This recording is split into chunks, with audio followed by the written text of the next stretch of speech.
Hi, welcome to All Around You Hub. This is what happened in the Japanese stock market today. This is what happened in the Taiwanese stock market today. This is what happened in the British stock market today. And this is what happened in the American stock market today. All around the world, stock markets took a tumble, and almost every single big stock took a big dip. Well, except for one, but we will get to that. But let's start off with where this stock market collapse began, and that is in Japan. You see, Japan's stock market didn't just have a bad day today, but it had its worst day in almost 40 years. In fact, it crashed worse today than at any time during the pandemic. The only other time it was worse was Black Monday in 1987, an infamous day when the world lost trillions of dollars in the stock market in just a few hours. But why did this happen today? Well, there are a few hypotheses. One is something called a carry trade. You see, Japan over the last few years has actually kept their interest rates low and have experienced very little inflation. And so, what a lot of very big corporations and Wall Street firms have been doing is borrowing tons of money in Japanese yen with low interest rates, and then taking that money and investing it in other currencies and stocks of other countries like in Australia and the US that have much higher interest rates.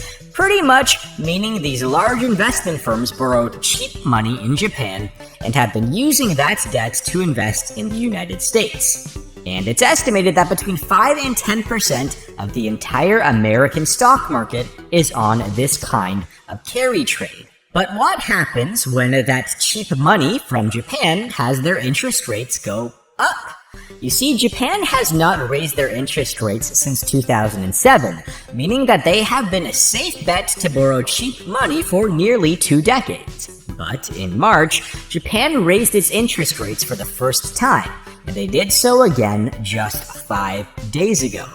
Meaning that now all of the Wall Street firms and financial institutions that have been relying on Japan's cheap borrowing cost now are worried that their payments will go up on their debt, or that they will no longer have access to cheap money for future investments into the stock market. And one person who may have actually seen this coming is the renowned investor Warren Buffett, a man who has been known for outperforming the stock market for about 70 years. Well, he decided to cash out pretty much immediately after hearing this news out of Japan. Now, this could have been a coincidence because he has been cashing out slowly over the last 12 months, but 4 days ago, he nearly doubled his cash position, meaning that he expects some sort of market correction or collapse in the near future. And that brings us to the next point about why the global stock market appears to be showing signs of collapse right now, and that is fears of a real recession. You know, one of the interesting tidbits I always bring up is that after World War I, the world was expecting to experience something like the Great Depression. Essentially, something terrible was supposed to happen after the war, and the Spanish flu decimated the world population and global industries. And one somewhat brief recession did happen in 1920 and 21. A single-year recession that was fairly quick but also a very large downward spike. But then, after this downward spike, the world experienced what was called the Roaring Twenties, a time when we hear about the glitz and glam and wealth explosion that everyone got to experience. But in reality, only the top half of the wealthiest people got to really reap the financial rewards of the Roaring Twenties, because asset prices began to skyrocket and debt was very cheap to borrow. But if you were a lower middle class person or were working as something like a farmer, then you actually lost ground during the Roaring Twenties. But hey, as long as the people who owned assets got richer, that's all that matters, right? Anyways, what followed after the Roaring Twenties was the Great Depression, the worst and longest economic downturn in modern history. A horrible economic decade that essentially needed a world war to take the world out of this economic downturn. And now, today, investors fear we may be following a similar pattern. We experienced a brief and sharp downturn in 2020, then asset prices skyrocketed for the better part of 3 years, and now there are some fears we might be heading into a very long recession. Now, if you follow this channel, you know that a lot of countries like Canada and Germany have actually been in a GDP per capita recession for a few years now. However, high immigration numbers are making the total GDP increase, therefore governments and Wall Street are able to say that the whole economy is growing and everything is fine and dandy, even if it means that the average person is actually losing economic ground. However, there are other signs of a looming recession. Unemployment in the USA keeps rising, and job creation keeps falling. In fact, the unemployment rate is actually the highest it's been since the pandemic started. And this is important because of something called the sum rule.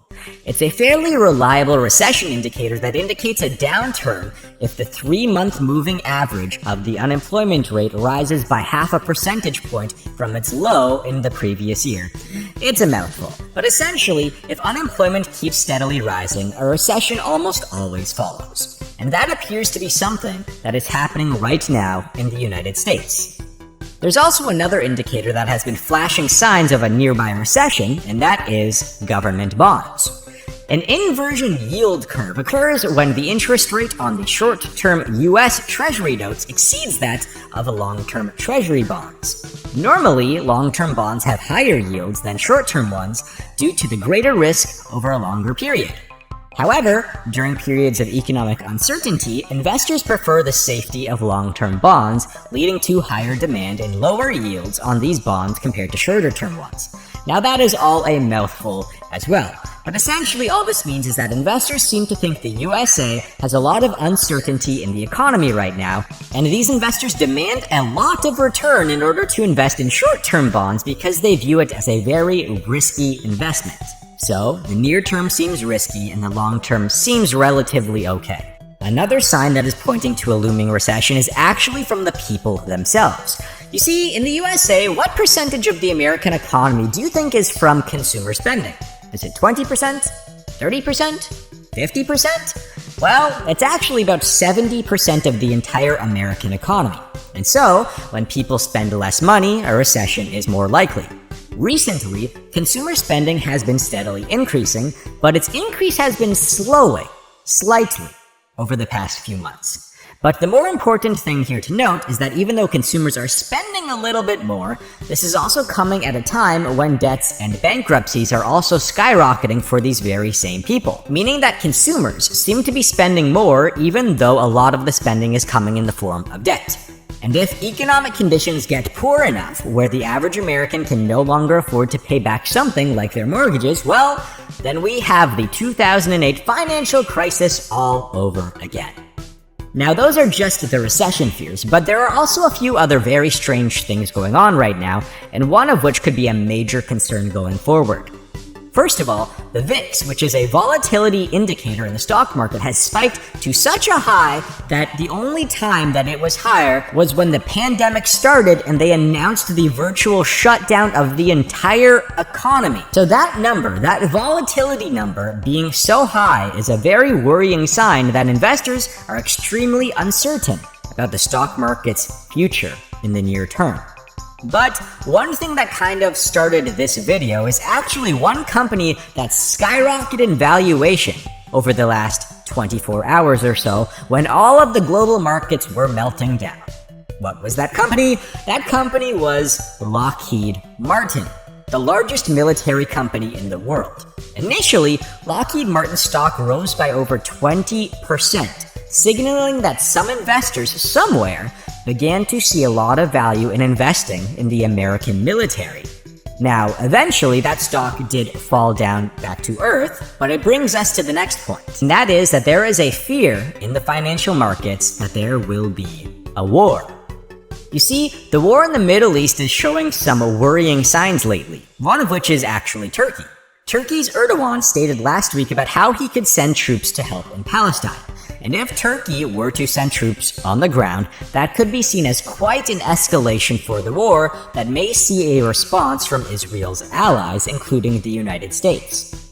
Turkey also recently started showing a pre-war sign by blocking social media apps like Instagram just a few days ago to control online information.